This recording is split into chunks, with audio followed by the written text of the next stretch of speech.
on the news. Go ahead, Mayor. Make my day. He is an anti-American governor. The battle between the governor of Texas and the mayor of New York City escalating. How busloads of migrants are caught in the middle. Plus, a trial date now set in Hong Kong for Cardinal Joseph Zen for his link to a humanitarian fund. And Catholic family life is meant to be an act of worship. we'll speak with a Catholic couple who has developed an app to help you make your marriage and your family stronger. And the puppies rescued from a breeding operation now have a new job, cheering up seniors. I'm Christine Persichetti. Current News starts right now.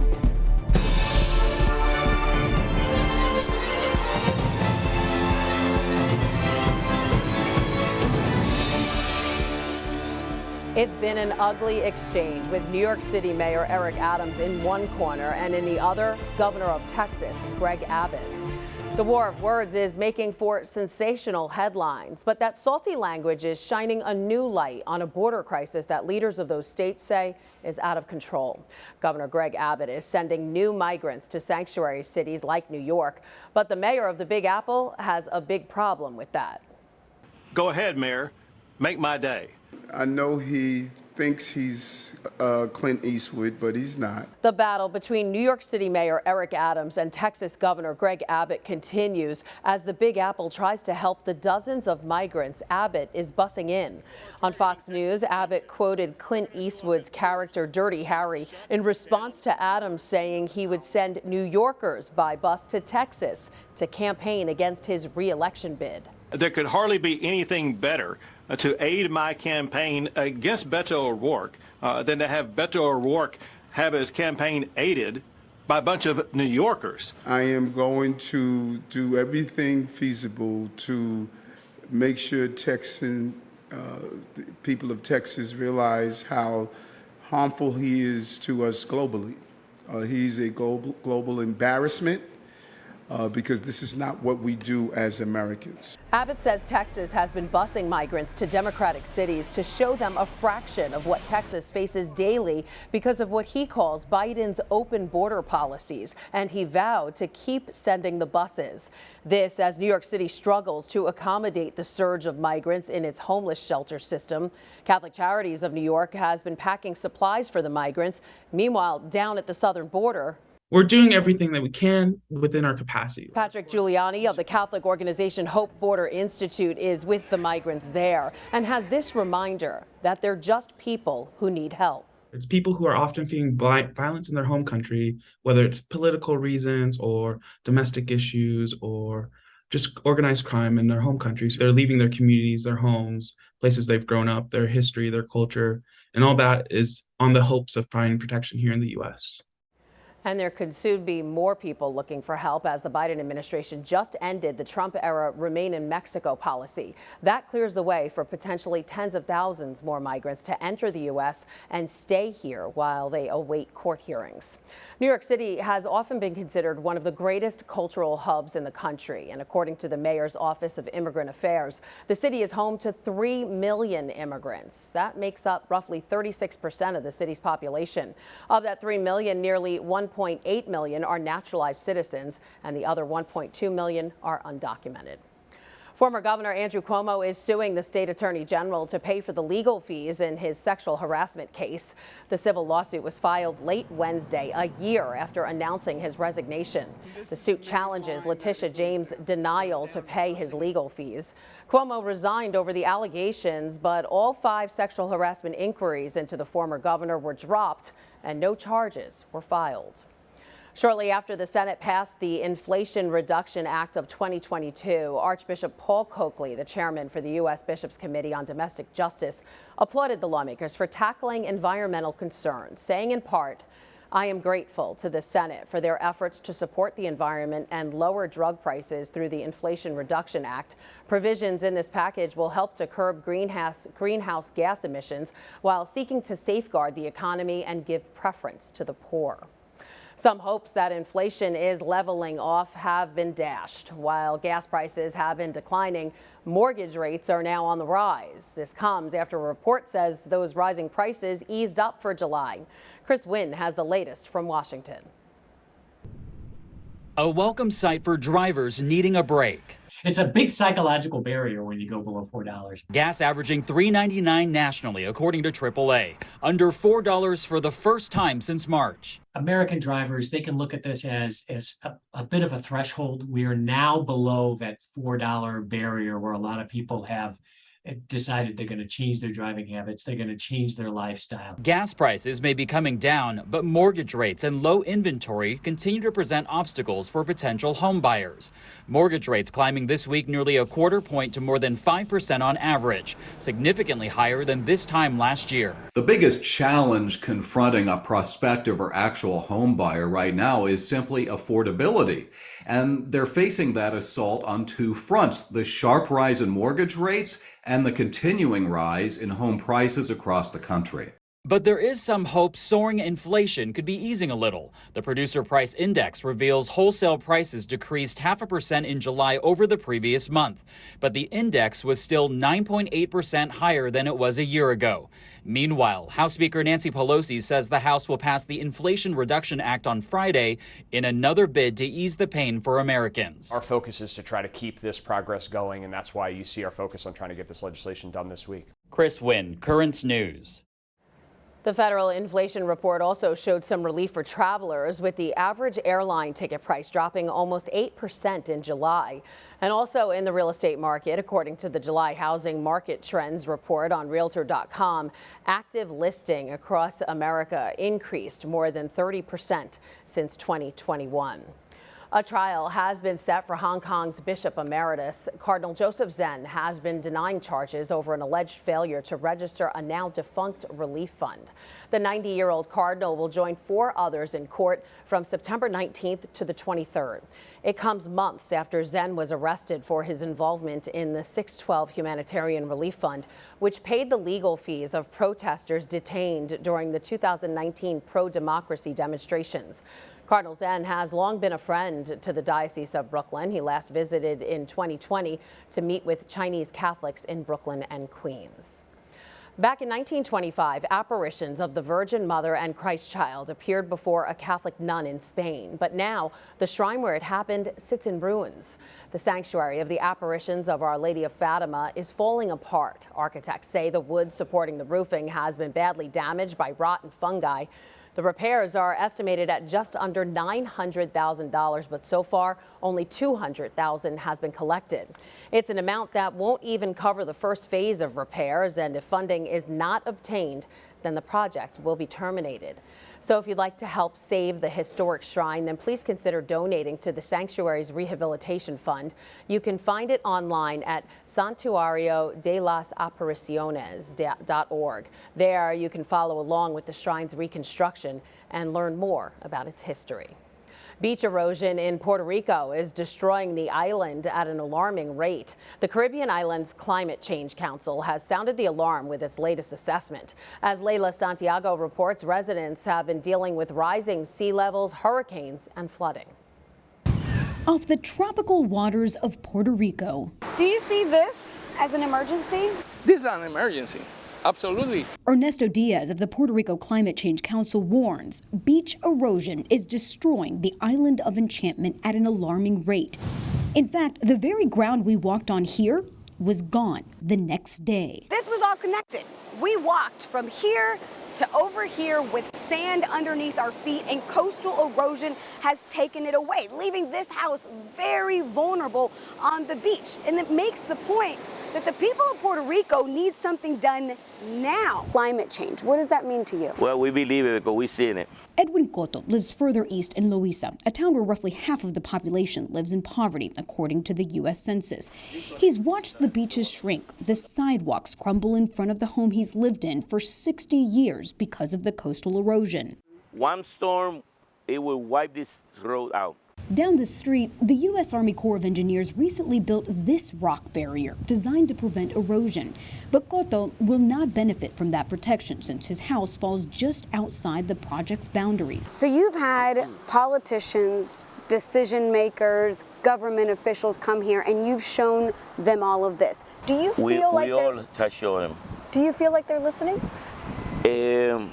Like I said, they tell you that they're listening. They sound really, really nice, They say a lot of stuff, but don't come out with nothing.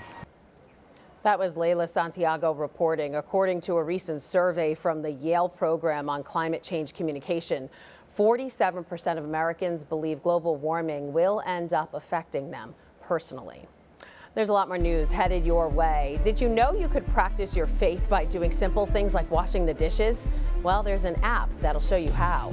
Plus, forgiveness in the face of tragedy. They suffered the worst thing that could happen to a parent, but never lost God. And you know, what's more core to our faith than the Eucharist? that's the focus of a campaign to help Catholics rediscover their faith.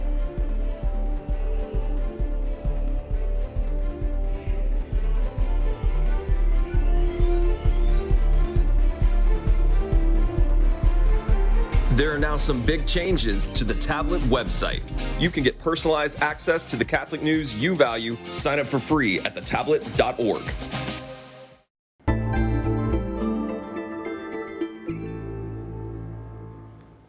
You can be part of something life-changing. The USCCB's National Eucharistic Revival campaign is challenging Catholics across the nation to rekindle the fire of love and devotion for the Eucharistic heart of Jesus. Just listen as one of the campaign's preachers shares his joy about being a part of this unprecedented movement. Such a joy to be one of these Eucharistic preachers. I love celebrating Mass. I love preaching. Of course, this is very much rooted in our Jesuit charism. St. Ignatius with a deep devotion to the Eucharist himself. You know, what's more core to our faith than the Eucharist? Truly the source and summit. Just really exciting for me to get to meet a lot of great folks and to be a part of this great project. The revival was started by U.S. bishops after a 2019 Pew Research Center study found that a majority of Catholics believe the bread and wine at Mass are just symbolic. Again, the USCCB is inviting all of the faithful across the country to take part in this National Eucharistic Revival campaign. For more information and to learn how to get involved, just visit their website at eucharisticrevival.org. A Queens parish is preparing to honor their former pastor. The corner of 137th Avenue and Brookville Boulevard will soon be named after Father Andrew Struzzari.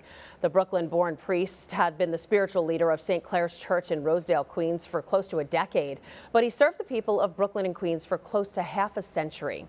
He was heavily beloved by the people he served, working to help them in their relationship with God, as he also renovated their parish church. When he passed in 2020, a member of the Queensborough President's office went up to his family and said they had to honor him and suggested naming a local street after Father Andrew. Now, 2 years later, that memorial is coming to fruition. The corner of 137th Avenue and Brookville Boulevard will be renamed after Father Andrew on Saturday, August 20th. There will be a Mass at 9 a.m., followed by a renaming ceremony at 11 a.m.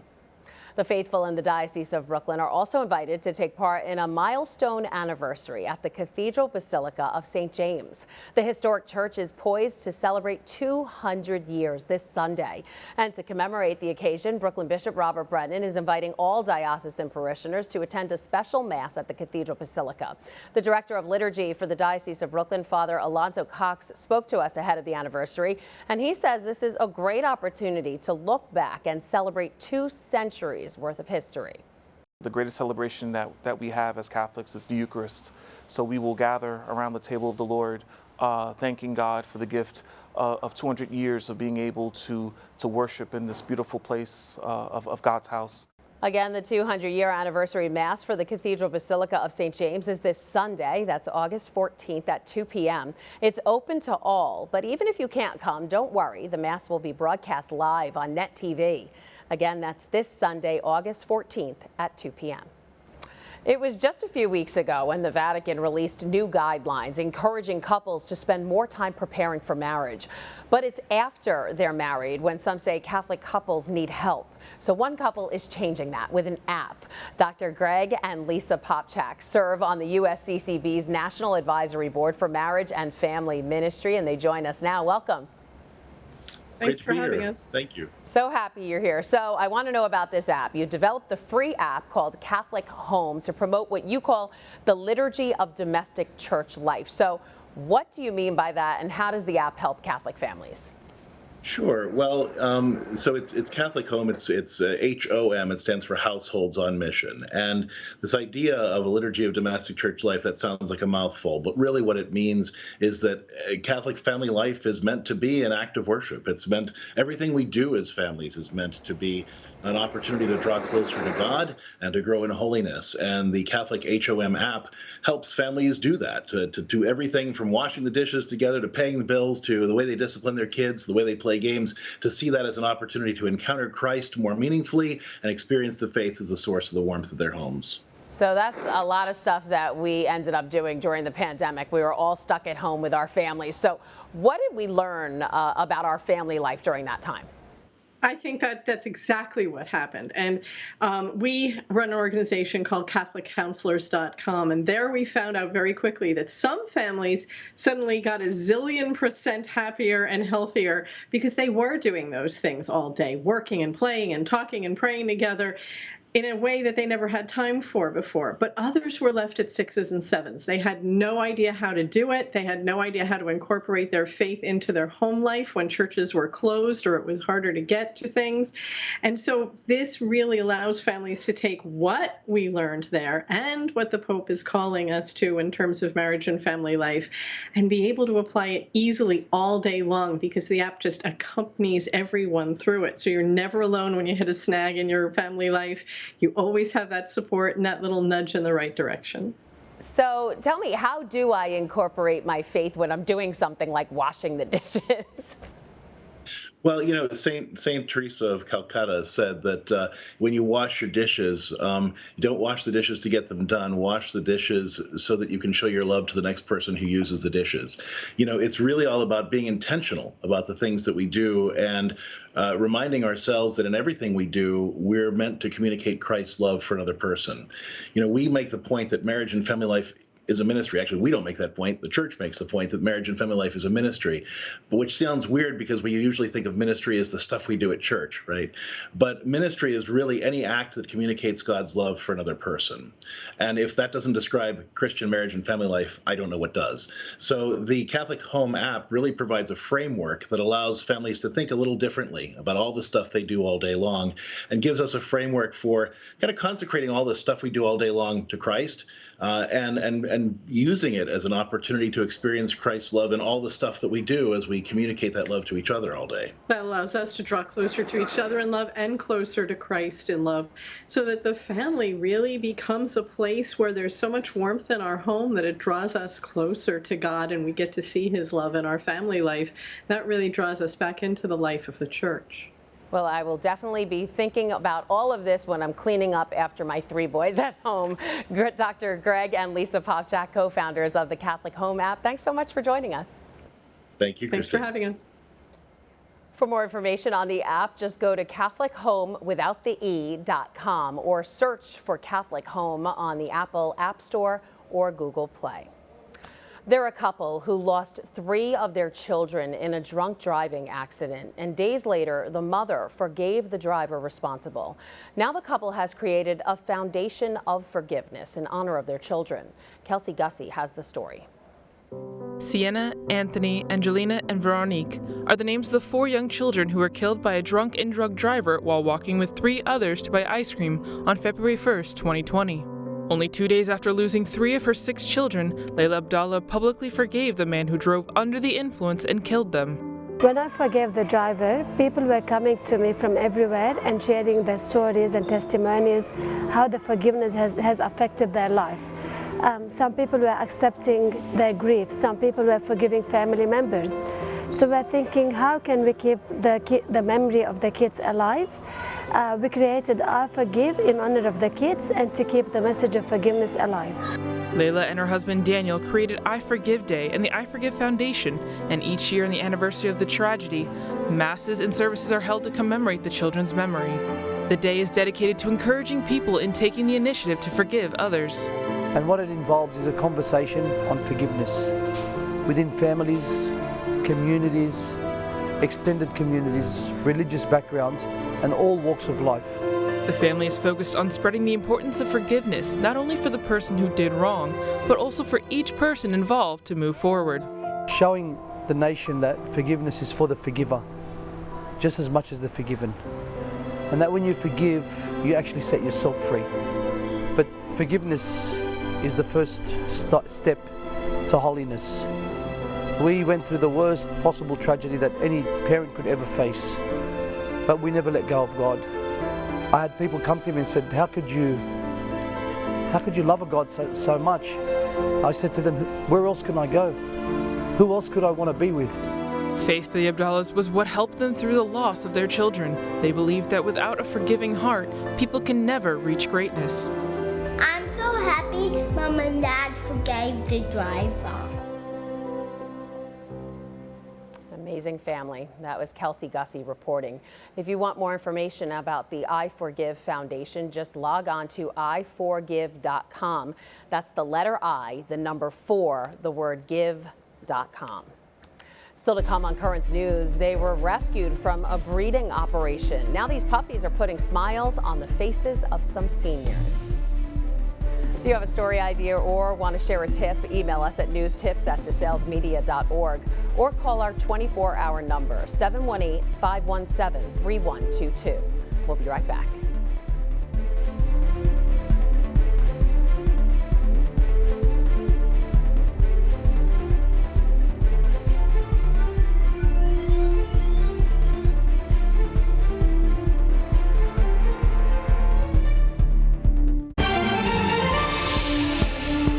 They were some welcome visitors at a nursing home in Virginia. 6-week-old beagle puppies rescued from a breeding facility really had the seniors smiling. Heather Graff has the story. Just when you thought the beagles rescued from the Envigo breeding facility in Virginia couldn't possibly get any cuter, today they're taking a field trip. Oh, it's okay, sweetie pie. It's okay. Making some new friends at a nursing home in Fairfax County. Oh, I like it. I like puppies. I haven't had one in a long time. The staff here at ProMedica Skilled Nursing had heard about the ongoing mission to save 4,000 beagles that were bred to be sold to labs for experimentation. And so they reached out to Homeward Trails Animal Shelter to ask whether any of the recently rescued pups might be able to stop by here. We're always looking for fun activities for our residents, and I thought, there's nothing more fun or that would bring joy to the residents than having some puppies visit. Yes, you're a good puppy. Joy that we saw plenty of on Wednesday afternoon. Likes my nose and my mouth. And without question, it was a two-way street with both puppies and people soaking up every second. Very warm, cuddly, wanting to be held, like being held. Oh, we used to have a beagle, and it's so nice to see a puppy again. I love puppies. Making this a successful outing for these sweet 6-week-old beagles. Eager to be loved and to give love as well. So I think everybody wins. Yeah. It's wonderful, and that's that was the whole point of bringing in the puppies today. We couldn't be happier. So cute. I think we need puppies in the newsroom. That was Heather Graff reporting. The rescued beagles will soon be put up for adoption so they can find their forever homes. And that is Currents News. I'm Christine Persichetti. Thank you for joining us because we are putting your faith in the news. Hope to see you again next time.